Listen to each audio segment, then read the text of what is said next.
এ দেখো বন্ধুরা, এতক্ষণ ধরে আমরা কাঁঠাল খাচ্ছিলাম, তো মা দিয়েছিল গোটা ওকে, ওর গোটা পছন্দ হয়নি, মা এখন ওকে ছিঁড়ে ছিঁড়ে দিচ্ছে, তো বাবু এখন খাচ্ছে।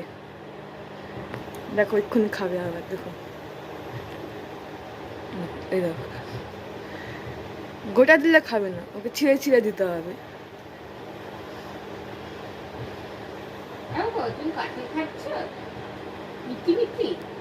আমাদের গাছে পাকিয়েছিল কাঁঠাল, ওটা আমরা পেরে নিয়ে এসে এবার ওকে দিয়েছি ছাড়িয়ে ছাড়িয়ে। ও খাবে না গোটা, ও অল্প অল্প করে খাবে।